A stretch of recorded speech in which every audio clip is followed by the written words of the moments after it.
In 1897, while surveying a railway line through the Cascade Range, engineer Nathaniel Briggs and his team discovered that every compass in camp was pulling toward the same point beneath the northern cliff. At first, they thought it was only magnetic interference in the rock, a strange phenomenon, but still one that could be explained by geology.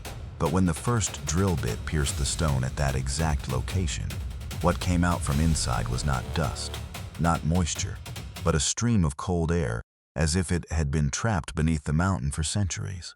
After more than 4 meters of drilling, the bit broke through into an empty space. And from that moment on, everything began to go wrong. Inside the mountain wall was not a natural cave. It was a tunnel nearly 9 meters high, with flat-cut walls, an evenly arched ceiling, and 2 giant wheel tracks running across the stone floor into the darkness. Along both walls were handrails set more than 3 meters above the ground, as if this place had once been built for people far larger than ordinary humans. But what made Nathaniel order the entire worksite to stop was not the tunnel's size. What frightened him was that the wheel marks on the stone floor were not covered in dust like everything else. They were fresh. That very night, from inside the drill opening, the survey team heard a very low sound echo outward, like heavy wheels slowly rolling through the heart of the mountain. The next morning, a young worker disappeared after returning near the entrance. His oil lamp was found placed neatly on the stone floor, beside a line of symbols freshly drawn into the dust. No one in the team could read that line, but many years later, the closest translation contained only one sentence.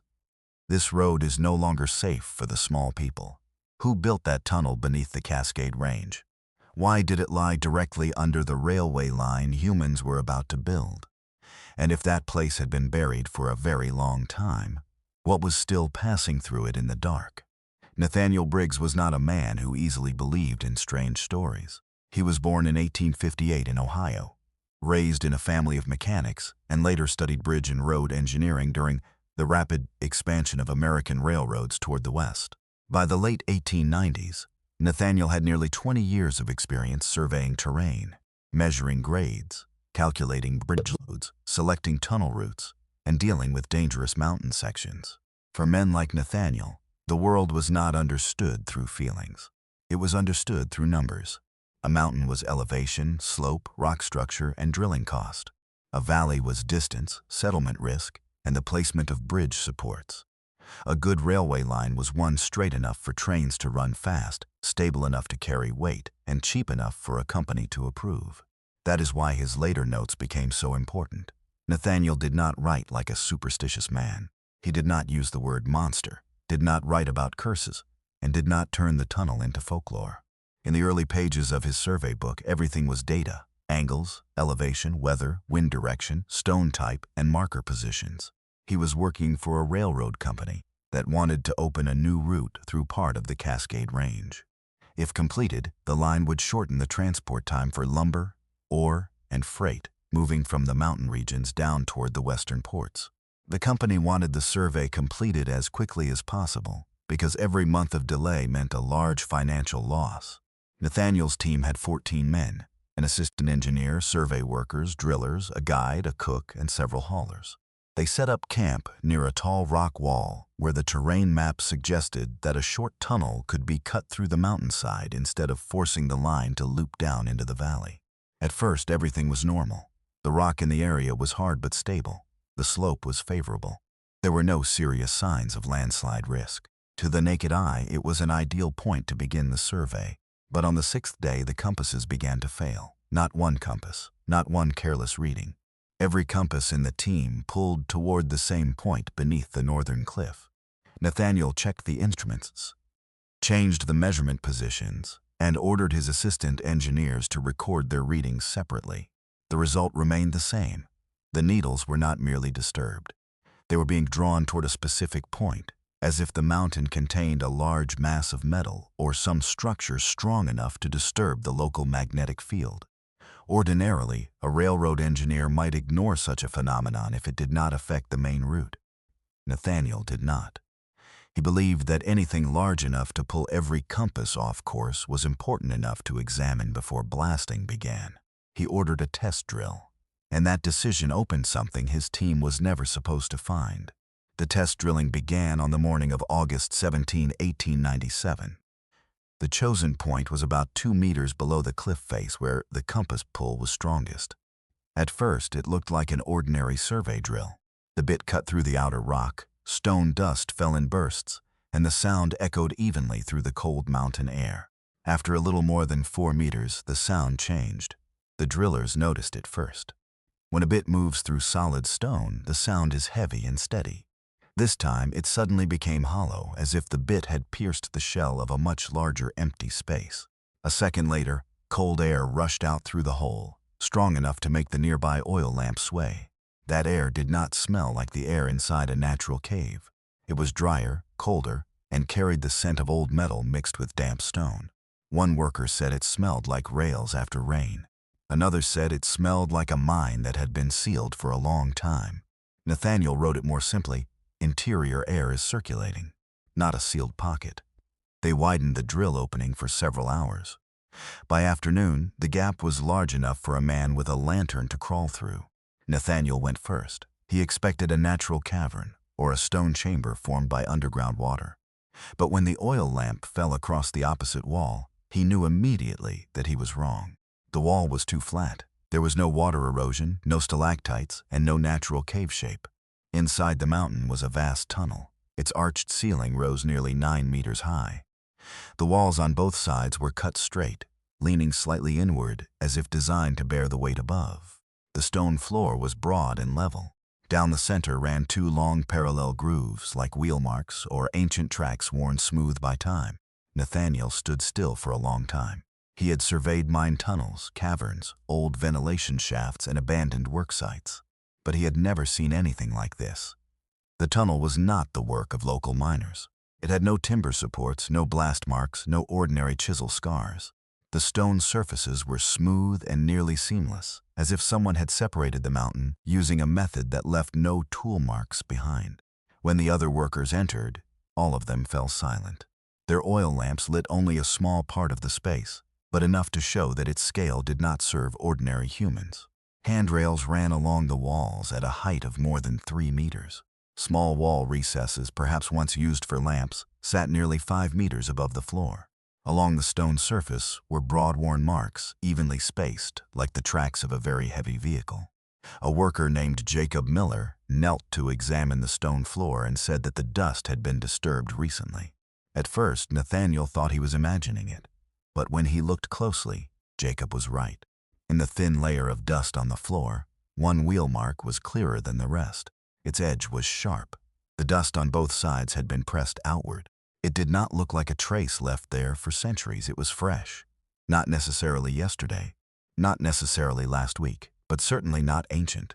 Nathaniel immediately ordered that no one go deeper. The tunnel was marked as a danger area, and the survey team withdrew before nightfall. But that night, from inside the drill opening, several men in camp heard a very low sound echo out. It sounded like heavy wheels rolling slowly over stone.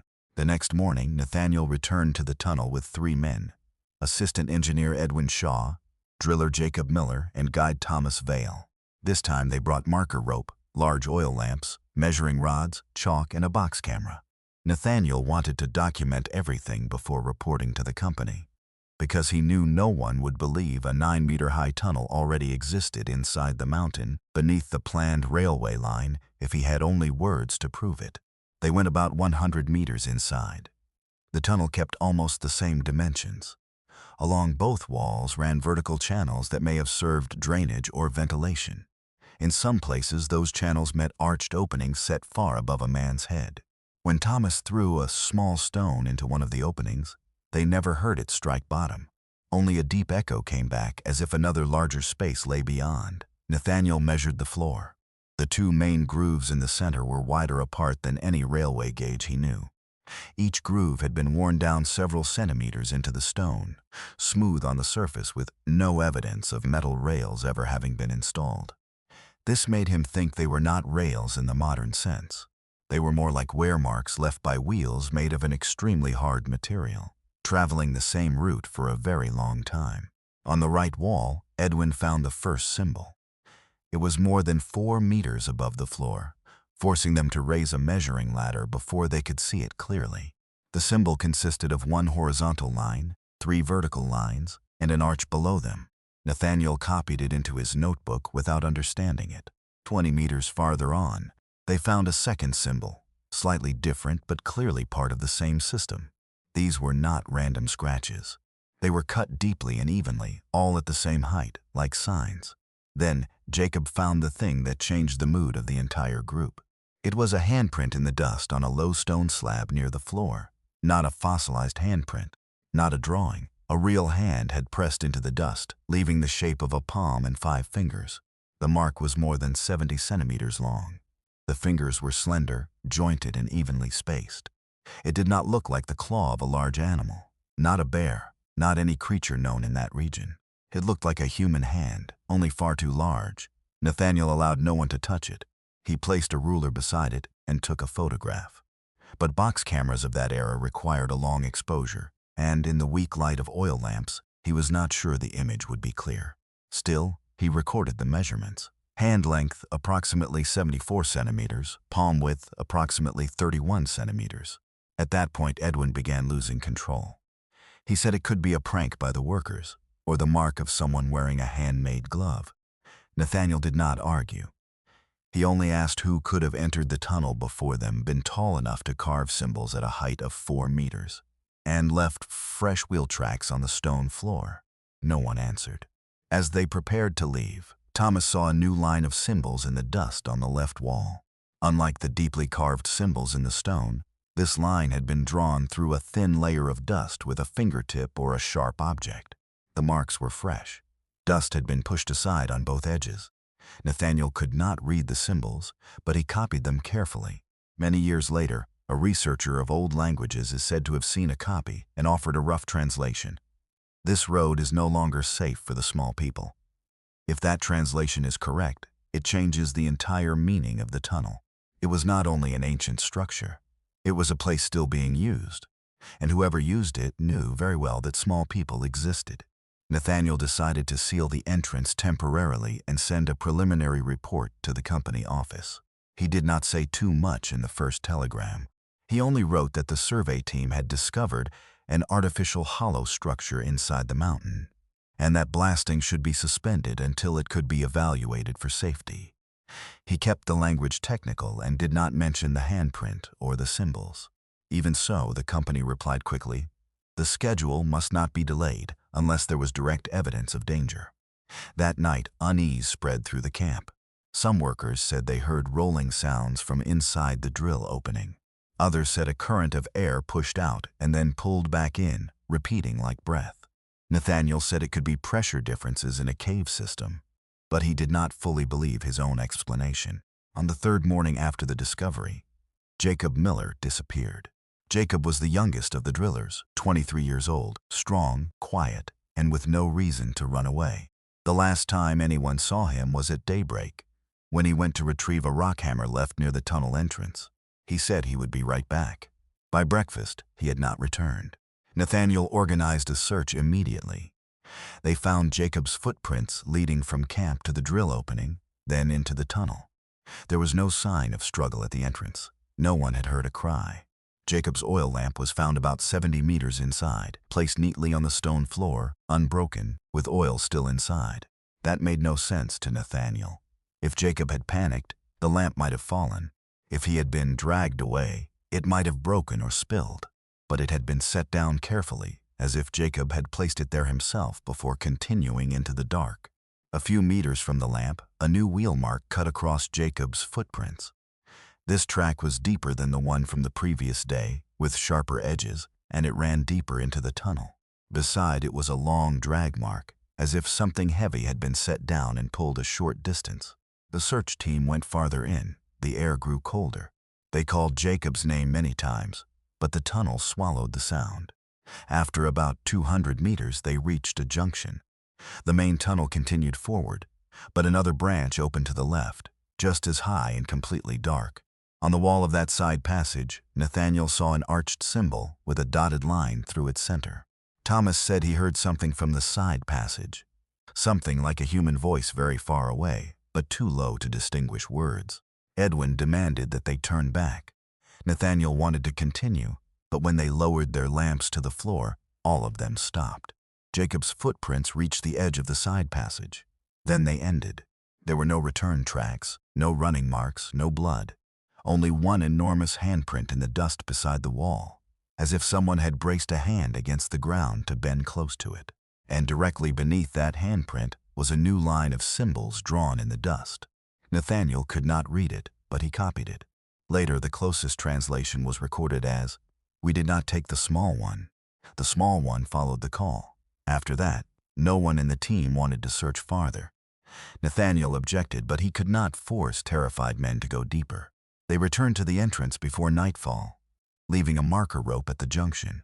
The next morning, when they went back, the rope had been cut, not torn by rock, not chewed by rats, cut cleanly by a sharp blade from inside the tunnel.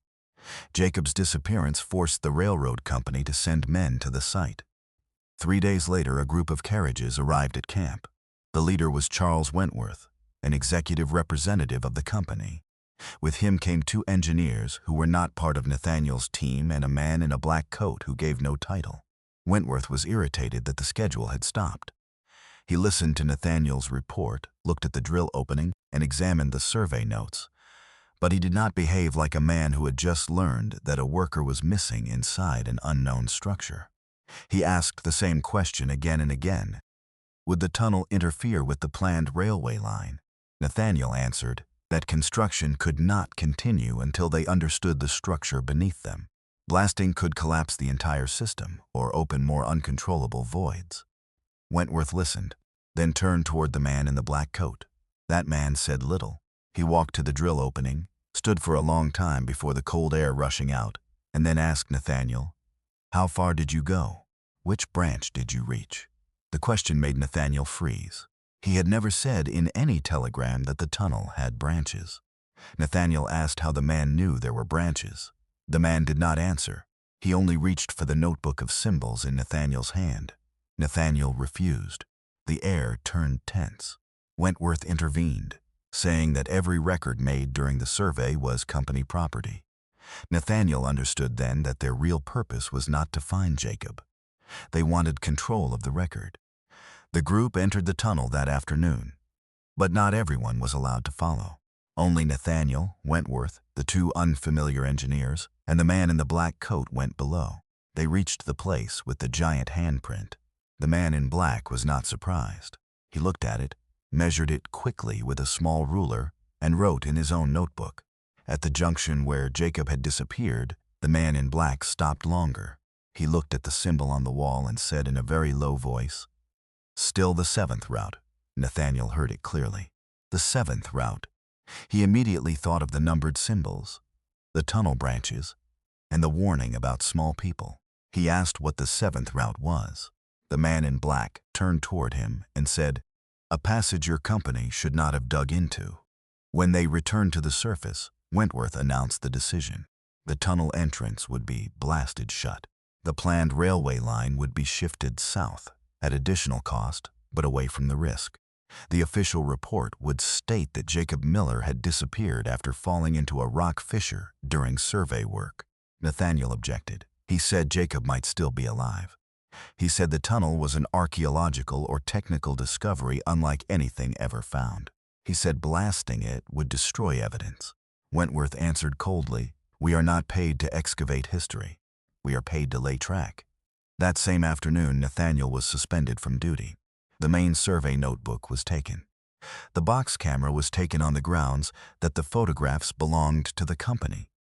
But Nathaniel had already managed to keep copies of the important symbols in a small personal notebook hidden inside the lining of his coat. On the night before the entrance was scheduled to be destroyed, he decided to return one final time. Nathaniel entered the tunnel alone after midnight. He carried 2 oil lamps, rope, a compass, a revolver, and his personal notebook. By then, most of the camp was asleep, while Wentworth's group had set up a separate tent near the worksite. If Nathaniel was caught, he could be arrested or removed from the site immediately. But he knew that after the next morning, the entrance would be gone forever. He moved quickly through the first section, following his old chalk marks to the junction where Jacob had disappeared. The cut rope still lay on the floor. The left-hand branch was colder than the main tunnel, and the air moved gently, carrying the smell of oil, stone, and something like old ash. After about 300 meters, the side passage opened into a space so large that Nathaniel's oil lamps could not reach the ceiling.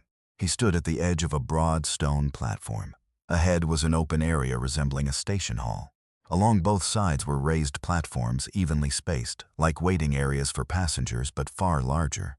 Long stone blocks stood against the walls, possibly benches, but each was nearly as high as Nathaniel's chest. An ordinary person would have to climb to sit on one. In the middle of the space, 2 large grooves ran parallel, continuing from the main tunnel. Beside them stood several low stone posts, each topped with a round recess blackened by old burn marks. Perhaps lamps or some other source of light had once been placed there. On the far wall, Nathaniel saw a very large engraved map. He moved closer and raised the lamp. The map did not resemble a modern topographic map, but its logic was clear. Major lines crossed mountain ranges, branched down into valleys, and continued toward the coast. Some points were marked with arched symbols. Others carried symbols of towers, eyes, or circles with rays spreading outward. Even without understanding the marks, Nathaniel recognized something disturbing. Many routes on the map lined up strangely well with natural corridors that modern railroad companies were trying to exploit. The route humans were building was not entirely new. It lay above an older route, a route designed for larger vehicles, larger passengers, and a civilization that needed to cross mountains long before modern railways existed.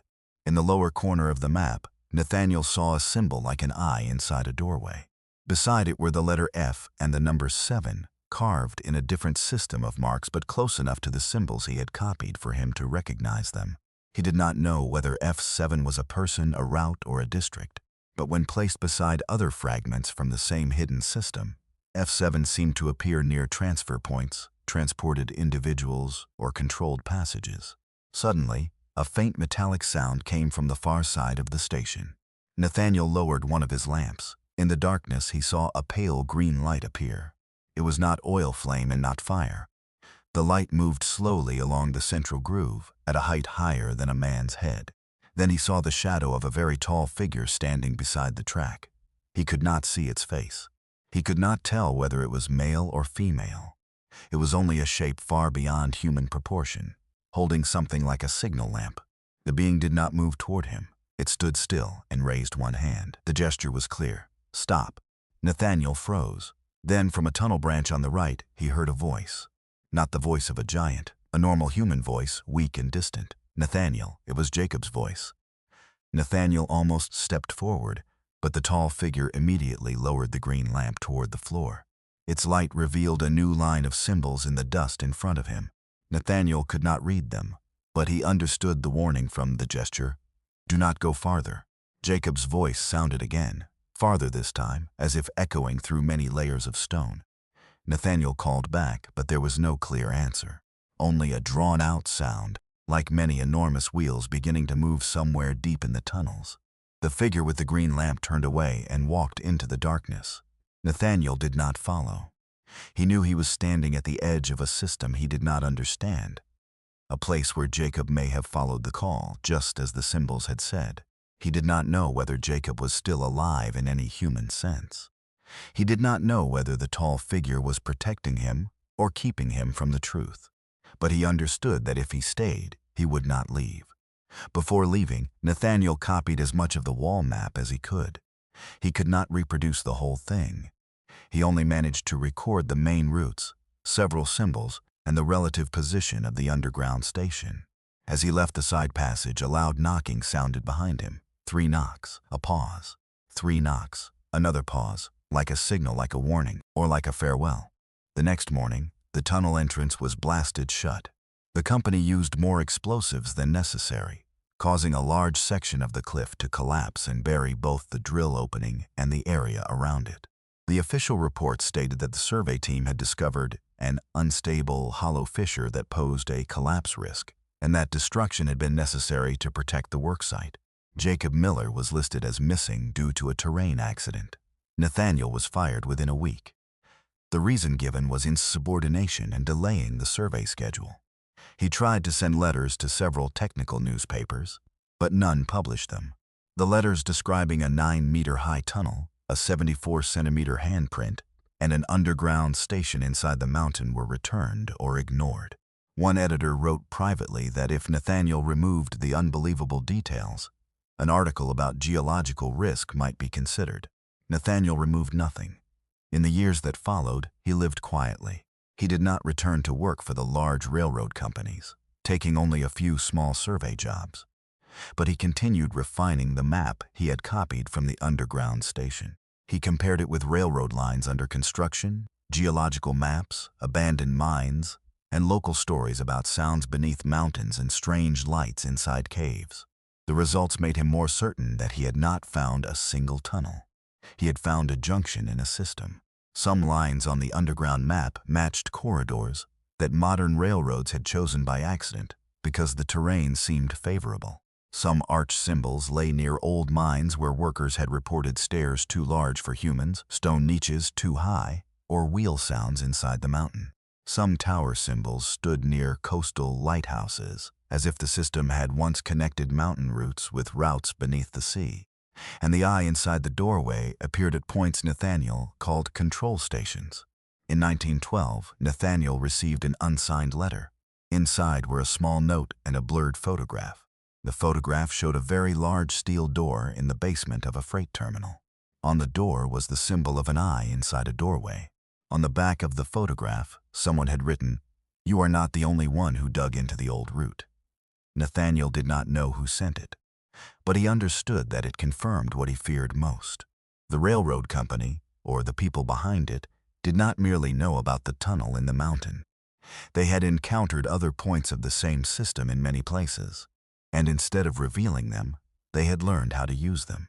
In the final page of his unpublished manuscript, Nathaniel wrote, "We do not open roads through the mountains. We merely rediscover the roads they left behind. And every time our rails match their routes, we call it favorable geology. Perhaps it is not. Perhaps we are only following the memory of an older world." Nathaniel Briggs died in 1931. After his death, his family found a wooden chest containing a personal notebook, several hand-drawn maps, and an envelope marked with the name Jacob Miller. Inside the envelope there was no letter, only a piece of coarse fabric too thick to belong to normal clothing, and a small stone fragment carved with the symbol Nathaniel had once translated as small people. No one knows where he obtained the fabric. No one knows why he kept an envelope with Jacob's name for more than 30 years. And no one knows whether Jacob Miller truly died after the Cascade Blast, was taken, or followed a route from which humans cannot return.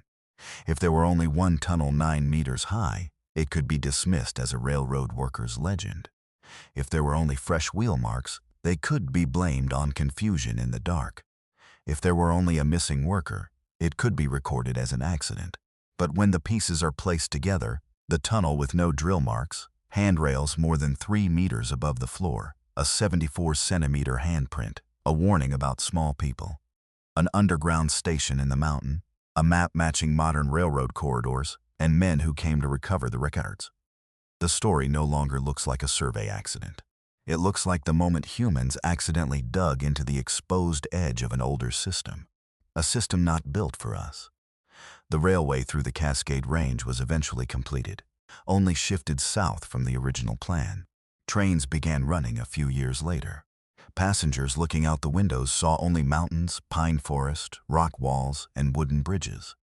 No one knew that beneath some section of the mountain, an entrance had once been blasted shut. No one knew that deep inside the stone, there may still be a station far too large for human beings, where a tall figure once raised a green signal lamp and motioned for a man to stop. The last line in Nathaniel Briggs's notebook was the shortest. "I am not afraid that the tunnel was sealed. I am afraid that the others are still open." And that is the question that remains. If Nathaniel's survey team accidentally touched only one branch of the old route, how many other branches still lie beneath modern railways? If the giants once built mountain roads, stations inside stone, and underground control points, where did they go? And if the wheel marks in the tunnel in 1897 were truly fresh, who was still using that road?